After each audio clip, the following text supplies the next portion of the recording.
Hello students, I am भाभी Shrivastava. Welcome to my channel B calculus. आज हम करेंगे चैप्टर 9 है सीक्वेंस एंड सीरीज का एक्सरसाइज 9.2 करेंगे। अब देखिए, इसमें मैंने जो है आपके ना ये अभी तक जो आप एपी निकालते थे, तो एपी निकालने के लिए आप क्या यूज करते थे? ये एपी जो निकालते थे सीक्वेंस में, तो आप क्या करते थे कि मान लीजिए आपको कोई भी एक नंबर दिया हुआ है 2, 4, 6, 8 ऐसे आपको कोई नंबर दिया हुआ है, तो आप क्या करते थे उसको? इसमें यही करते थे ना। इसमें आप कैसे पता लगता था कि ये एपी में है? एपी में पता करने के लिए मैंने आपको बताया था कि अगर हम इसमें से इसको माइनस करते हैं, मतलब इसका डिफरेंस जो है इक्वल आना चाहिए। जैसे 4 में से 2 गया 2 है, 6 में से 4 गया 2 है, 8 में से 6 गया 6, हाँ 2 आएगा, 10 में से 8 गया 2 बचेगा। तो इनमें सब में क्या है, डिफरेंस सेम आ रहा है ना। तो इसी से हम बताते थे कि ये एपी है ना। एपी, और आपने 3 पढ़े थे ना, एक एपी पढ़ा था और एक दूसरा पढ़ा था। आप देखिए, आपने एक जो पढ़ा था ये अर्थमेटिक पढ़ा था और एक ज्योमेट्रिक पढ़ा था, 2 पढ़े थे ना आपने। तो इसमें हमने यही करा था कि इसमें डिफरेंसेस इसके जो है इक्वल आते हैं ना, तो 2 2 करके, तो इसे हम बोलते हैं अर्थमेटिक सीक्वेंस बोलते हैं ना। तो अब देखिए इसमें क्या है। अब आप ये निकालते थे, तो अब इसमें आप क्या करते थे? अगर मान लो आपको कोई ये तो आपका डिफरेंस होता है, तो इस डिफरेंस को हम डी से शो करते हैं। तो ये हो जाएगा डी, जैसे 2 का डिफरेंस 2 लिख देंगे यहाँ पर ना। और दूसरा हम क्या करते थे इसमें कि इसमें हमें एक जनरल फॉर्मूला यूज करते थे ना। अब देखिए, हमने ये वाला एग्जांपल लिया, तो इसमें जब हम फॉर्मूला बनाते थे इसको, तो हम फॉर्मूला कैसे बनाते थे? इसका जनरल जो nth टर्म होती है ना, nth term, general term n term निकालते हैं। तो इसमें मान लो कि हमारा जैसे A1 है, हमारा फर्स्ट टर्म जो होता है ये होता है, ये A1 है, ये A2 है, ये A3, A4 है, A5 है ना, ये ऐसे तो होता है A1, A2, A3, A4, A5, ऐसे ही हम इसको बोलते हैं ना। तो अब क्या होता है, हम जब हम इसका जनरल टर्म निकालते हैं, n टर्म, ये तो आपने निकाला हुआ है, देखो मैं बताती हूँ। तो हम इसको ऐसे तो निकालते थे कि जैसे मान लो कि यहाँ पर जैसे ये 2 का डिफरेंस है तब में ना, तो हम क्या करते थे, an लेते थे, n टर्म हो गया an, और 2n लेते थे ना, ऐसे तो लेते थे। और जब आप 2n लेते हो तो क्या होता है हमारा यहाँ पर, जैसे हमारा पहला a में हमने पहले 1 लिया, यहाँ पर n 1 लिया, तो 2 से 1 को करोगे तो क्या आएगा, 2 1 जा 2 आ गया। अब a2 लोगे तो 2 2 जा 4 आ जाएगा। a3 लोगे तो क्या आएगा, 2 3 जा 6 आ जाएगा। तो ऐसी तो ये इसका एक फॉर्मूला बन गया, ठीक है ना। अब जब इसमें आते हो, देखो इसमें कितने कितने डिफरेंस है, 3 का डिफरेंस है। देखो सब में 3 का डिफरेंस है, तो 3 का डिफरेंस है, तो यहाँ डी कितना आया हमारा, 3 आया। और ये A1 है, ये A2 है, ये A3 है, ये A4 है, ये A5 है, ठीक है। ऐसा हो गया हमारा। अब an यहाँ पर क्या आएगा, an इक्वल टू कितने का डिफरेंस है, 3 का, तो 3n हो जाएगा ना। अब देखो, अगर हम यहाँ पर A1 रखें और यहाँ पर 3 into 1 हो जाएगा, तो 3 आ जाएगा। पहले का आंसर 3 है। यहाँ 2 रखोगे तो 3 2 जा 6, तो दूसरा आंसर आ जाएगा। तो ये हमने एक जनरल फॉर्मूला वो बना रखा था, जनरल टर्म बना रखी थी, कि जिससे हम इसको फॉर्मूले को यूज करके हम सारी वैल्यूज को हम निकाल लेते थे, जो भी वो क्वेश्चन में हमसे पूछ रहा है। तो अभी क्या होता है कि अब इसमें तो हमें ये होता है कि पहले हम इसको बनाए, पहले इसको बनाए, तभी तो इस फॉर्मूले को यूज करके आप कर सकते हो। तो उन्होंने एक सिंपल सा फॉर्मूला बना दिया कि जिससे आप यूज कर सको। देखो, ये 3 फॉर्मूले आपको ये लर्न करने पड़ेंगे। एक तो ये है जनरल टर्म फॉर्मूला। आपको कोई भी किसी तरह का भी क्वेश्चन दे रखा हो, अगर आप इसमें इसको यूज करोगे तो इसका आंसर आ जाएगा। देखिए an है, a जो है हमारा क्या है, ये फर्स्ट टर्म है। n हमारा जो आप n की वैल्यू रखते हो, n इक्वल टू 1 2 3 4 जो भी रखते हो, और ये d क्या है हमारा, इन दोनों के बीच में डिफरेंस है, तो ये d हो गया, है ना। और एक तरीका और होता है कि सम ऑफ टर्म्स निकालने का। सम ऑफ टर्म्स, जैसे मान लो मुझसे कोई कहे कि ये 2 4 6 है, इसका मतलब ये जो 3 टर्म्स है इसका आप सम निकालिए, तो आप इसमें ये वाला फॉर्मूला यूज करोगे, ठीक है ना। और लेकिन अगर वो बोलता है कि यहां से लेके यहां तक पूरे जितने भी दे रखे हैं उन सबका सम निकालो, तब आप ये वाला फॉर्मूला यूज करेंगे, क्योंकि इसमें a है प्लस l, मतलब लास्ट वाला है वो, और a प्लस, तो ये क्या हो जाएगा, ये हमारा मतलब अगर पूरे टोटल का निकालना है, समझ रहे हो आप। अगर सम ऑफ टर्म्स मान लो हमें इस 3 का बोला है, तो हमें सारे तो नहीं बोल रहा ना, तब हम इस फॉर्मूले का यूज करेंगे। लेकिन अगर वो बोलता है कि नहीं इन सारों का निकालो, तो फिर हमें ये वाला फॉर्मूला यूज करना पड़ेगा। अगर आप इन 3 टर्म को निकालने के लिए ये वाला फॉर्मूला यूज करोगे तो आपके आंसर सही नहीं आएगा, ठीक है। अब देखिए, मैं आपको एक एग्जांपल देती हूँ। अब देखिए, मैं आपको सबसे पहले वाला कराती हूँ। पहले वाला फॉर्मूला मैंने आपको बताया था, इससे फॉर्मूला बनाते हैं।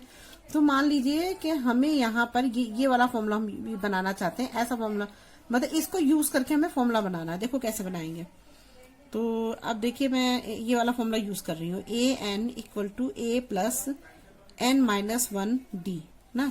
अब हमें एन तो पता नहीं है ना, ए एन हो जाएगा इक्वल टू ए कितना है हमारा 2 है, पहला नंबर तो ए वन होता है 2, एन माइनस वन ये हमें पता नहीं है, डी हमारा 2 का डिफरेंस है 2 लिख दिया हमने। तो यहाँ क्या आएगा a n equal to 2 plus 2n minus 2, 2 से 2 कैंसिल हो गया, तो ए एन इक्वल टू क्या आया 2n आ गया। तो आपने भी तो यही बनाया था फॉर्मूला, देखो यही आपके बराबर ही फॉर्मूला आ रहा है, ए एन इक्वल टू 2n आ रहा है, आ रहा नहीं आ रहा है, तो वही फॉर्मूला बन गया। तो आप कर सकते हो इस क्वेश्चन को इस तरह से। अब देखो मान लो ये दूसरा एग्जांपल मैं बताऊं आपको, ये अब ये वाला बनाती हूँ, तो ये क्या है हमारा ए एन इक्वल टू क्या हो जाएगा, ए की जगह हमारा पहला नंबर है 3 प्लस एन माइनस 1 और डिफरेंस कितना है 3 का, तो ये क्या आ जाएगा a n equal to 3 plus 3n minus 3, इससे ये कैंसिल हो गया, तो ए एन इक्वल टू क्या आ गया हमारा 3n आ गया, यही तो हमारा आंसर है। तो दोनों फाइंड कर लिए हमने। तो इस फॉर्मूले को हम इस तरह से जनरल फॉर्मूला बनाने के लिए यूज करते हैं, जो पहले हम ऐसे ही बनाया करते थे। अब देखिए इसका मैं अब एग्जांपल लेती हूँ, पहले वाला ही लेती हूँ, 2 4 6 8 10 है ना। तो अगर मान लो आपसे ये कोई कहे कि इसका जो है आप जो है 10 टर्म निकालो, है ना, सम ऑफ 10 टर्म्स, है ना। तो इसको देखिए क्या करेंगे, 10 टर्म्स का मतलब क्या हुआ, मतलब n इक्वल टू 10 है हमारा, है ना। और इसमें क्या चीज दे रखी है हमें a दे रखा है 2 और डिफरेंस कितना है 2, तो d इक्वल टू 2 हो गया, ये सब चीजें हो गई। अब आप सम ऑफ टर्म्स के लिए क्या यूज करते थे, ये वाला फॉर्मूला, इस फॉर्मूले को यहाँ ले आओ, तो S N equal to n upon 2 और 2a plus n minus 1 d, ठीक है। अब n हमारा कितना था 10 अपॉन 2, ये हो गया हमारा 2 इंटू a कितना है हमारा 2 प्लस n है 10 माइनस 1 और d कितना है 2, ये है हमारा। अब जब इसको सॉल्व करोगे तो क्या आएगा, 2 5 से 10 आ जाएगा, 5 2 2 जा 4 प्लस 10 में से 1 गए 9, 9 इंटू 2 हो जाएगा, तो ये क्या आ जाएगा 9 2 जा 18, 18 4 जोड़ोगे तो क्या आएगा 19 20 22 आ जाएगा ना। हाँ तो 5 इंटू 22 आ जाएगा, है ना, ठीक है 22 आ जाएगा। अब 22 को जब आप 5 से मल्टीप्लाई करोगे तो क्या आएगा यहाँ पर, 5 2 जा 10 और 5 2 10 11 आ जाएगा, 110 आएगा। तो हमारा S10 कितना आया 110 आया, ठीक है। ये तो हमने निकाला इस फॉर्मूले से ना। और अगर हमें अगर टोटल दे रखा तो हम इस फॉर्मूले को भी यूज कर सकते थे, ये वाला a प्लस एल वाला भी फॉर्मूला यूज कर सकते थे, तो भी हमारा आंसर सेम ही आता ना। देखो अब देखिए अगर हमें ये कहता कि ये मैंने आपको बता दिया, इसमें तो मैंने सम ऑफ टर्म्स निकाला, तो इसमें हमें ये नहीं पता, इसे 10 टर्म्स बोला, लेकिन यहाँ पे तो टर्म्स है ही नहीं, हमें तो पता ही नहीं कौन सी टर्म्स है, तो हमने 110 निकाल लिया। लेकिन अगर मान लो ये एग्जाम्पल ऐसा होता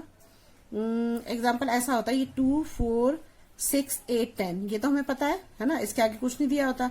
वो कहता है कि इस सारी टर्म्स का 1 2 3 4 5 टर्म्स का आप वो निकालो, क्या कहते हैं 5 टर्म्स का निकालना है हमें एस एन। तो अब हम कैसे निकालेंगे, देखिए अब हम कैसे निकालेंगे कि हमारा एस एन जो 5 हो गया, 1 2 3 4 5 नंबर ही तो होता है ना, एन इक्वल टू 5 हो गया, डी इक्वल टू 2 हो गया और ए इक्वल टू 2 हो गया, ठीक है।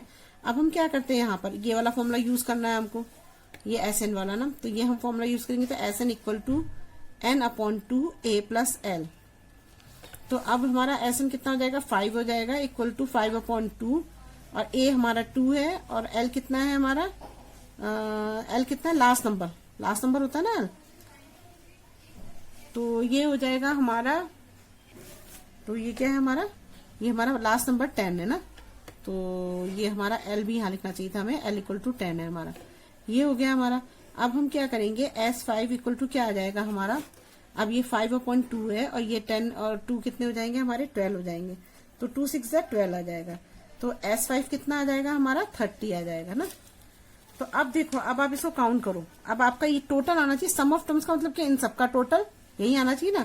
तो आप देखो 4 और 2 कितने हो जाएंगे 6 6 2 12 12 और 8 20 20 और 10 30, और आपका आंसर यही आ रहा है, तो इसका तो आपने सही किया है, यह है ना सही। तो अगर आपको इस वाले क्वेश्चन को आप इस तरह से भी कर सकते थे और इस वाले मतलब दोनों तरीके से आप कर सकते थे अगर वो सम ऑफ टर्म्स बोला है तो। लेकिन अगर आपको ये कंडीशन दी हो अब देखिए एक क्वेश्चन मैं आपको बताती हूँ कि इसमें ये बोल रहा है कि ये मतलब इन 3 टर्म्स का टोटल टर्म्स का निकालो आप, 3 टर्म्स का। तो अब हम इसमें हमारा ए कितना होगा, 3 होगा, डी हमारा कितना है, 3 का डिफरेंस है, और हमें टर्म्स कितनी दे रखी है, 3 दे रखी है टर्म्स ना, 3 टर्म्स हमको दे रखी है। अब देखो हम इसमें जब हम निकालेंगे और लास्ट टर्म हमारी अगर 1 और ये 9 है तो नहीं, इसको तो छोड़ दीजिए, पहले इस क्वेश्चन को सॉल्व करते हैं। तो हमें S3 निकालना है ना, तो n अपॉन कितना हो जाएगा हमारा, n हो जाएगा 3/2 और ये हो जाएगा 2 इंटू 3 प्लस n कितना है हमारा 3 - 1 और ये कितना है हमारा d कितना है 3। तो अब क्या आ जाएगा हमारा आंसर, S3 3/2, 3 2 जा 6 प्लस 3 में से 1 गए 2 और इंटू 3 हो जाएगा ना। तो आप देखिए इसमें क्या हो जाएगा, इसको जब आप इसको करोगे तो क्या आएगा, 2 3 जा 6 कट जाएगा ये। तो S3 कितना आ जाएगा, 3 3 जा 9 प्लस 3 2 जा 6। तो 9 और 6 कितने होंगे, 15। अब देखिए मैं आपको एक चीज बताऊं, आपको मैंने आपको बताया था कि अगर हमें लास्ट टर्म बोला है कि मतलब फर्स्ट से लेके लास्ट टर्म निकालना, तो हम ये दोनों फॉर्मूले यूज कर सकते हैं ना। लेकिन अगर हमें कोई कहता है कि हमें सिर्फ इस 3 टर्म्स का निकालना है, तो हम ये फॉर्मूला तो यूज कर सकते हैं, लेकिन ये फॉर्मूला यूज नहीं कर सकते क्योंकि इसमें लास्ट टर्म दी है। तो हमसे तो वो 3 टर्म्स के बारे में पूछ रहे हैं। अब देख लो, इसका एग्जाम्पल भी करके देख लो, तब आपको समझ में आएगा। अब जैसे मान लो हमारा यहाँ पर क्या है, ए कितना दे रखा है, A1 हमारा जो दे रखा है 3 दे रखा है ना, n हमारा क्या है 3 टर्म्स है, तो n = 3 हो जाएगा। डिफरेंस कितना है, 3 में और 6 में कितना डिफरेंस है, 3 है, तो यहाँ 3 आ जाएगा ना। तो अब देखो, अब इसको करके देखो आप, n की जगह 3 आ जाएगा, 3 का निकालना है, 3/2 2 इंटू ए कितना है हमारा 3 निकाला, पहला टर्म में था ना 3 प्लस n कितना है हमारा 3 - 1 और d कितना है हमारा, d है हमारा 3 का डिफरेंस है सब में। तो अब देखो इसे सॉल्व करके क्या होगा, जब इसको सॉल्व करोगे तो यहाँ आएगा S3 = 3/2, ये हो जाएगा 3 2 जा 6 और 3 में से 1 गया 2 और 2 3 जा 6 हो जाएगा ना, ये हो जाएगा हमारा। तो यहाँ क्या आएगा 3/2 और ये आ जाएगा 12। तो इससे काटोगे क्या आएगा, 2 6 जा 12 आ जाएगा। तो S3 हमारा कितना आया, 18। ये तो हमारा पहले का आंसर आ गया, ठीक है। अब दूसरा करते हैं। दूसरे में हमें दे रखा है SN, इसमें हमें जो A दे रखा है, मैं लिख देती हूँ पहले, N कितना दे रखा है 3 है, A 3 है, D 3 है, इसमें L भी लेते हैं तो L कितना है, लास्ट कितना है 30 है, तो L हम 30 लिख लेंगे। अब देखो इस फॉर्मूले में यूज को, S3 = N कितना दे रखा है हमें 3/2, A है 3 हमारा और L है हमारा 30। तो अब जब आप इसे करोगे तो क्या आएगा, S3 3/2 इंटू 33 आ जाएगा। तो 3 3 जा 9, 3 3 जा 9/2। तो अब देखिए ये आपका इसका आंसर आ गया। अब आप इन सबको, इसके 3 टर्म्स को, प्लस टर्म्स क्या होती है, जो इन सबका सम होता है ना, तो 9 6 कितना हो जाएगा, 9 6 हो जाएगा 6 7 8 9 9 9 18 होगा। तो देखो इसका आंसर 18 आ रहा है, तो ये हमारा सही है, ये वाला हमारा गलत है, ये तो नहीं आ रहा आंसर इसका, तो ये गलत है, ये सही है। तो हमें जब अगर मान लो यहां से लेकर यहां तक, फर्स्ट टर्म से लास्ट टर्म तक निकालने को कह रहा है, तो ये फॉर्मूला यूज करेंगे। और अगर हमें ये 3 टर्म निकालने को कह रहा है, या 4 टर्म या 5 टर्म निकालने को कह रहा है, तो हम ये भी फॉर्मूला यूज कर सकते हैं और ये वाला नहीं यूज कर सकते हैं। अगर हमें 3 टर्म बोल रहा है, तो अगर ये 3 टर्म 4 टर्म को बोल रहा है, तो हम सिर्फ यही फॉर्मूला यूज कर सकते हैं, ये फॉर्मूला यूज नहीं कर सकते हैं। ये कब यूज कर सकते हैं, अगर हमें A1 से लेके लास्ट तक का टर्म बोला है कि उसका सबका सम बताओ, तो तब हम ये दोनों ही फॉर्मूले यूज कर सकते हैं, दोनों में ही आंसर सही आएंगे। अगर आपको मेरी वीडियो अच्छी लगी तो प्लीज लाइक और सब्सक्राइब करिए और शेयर करिएगा, और अगर कोई प्रॉब्लम हो तो कमेंट बॉक्स में कमेंट करिएगा। Thank you.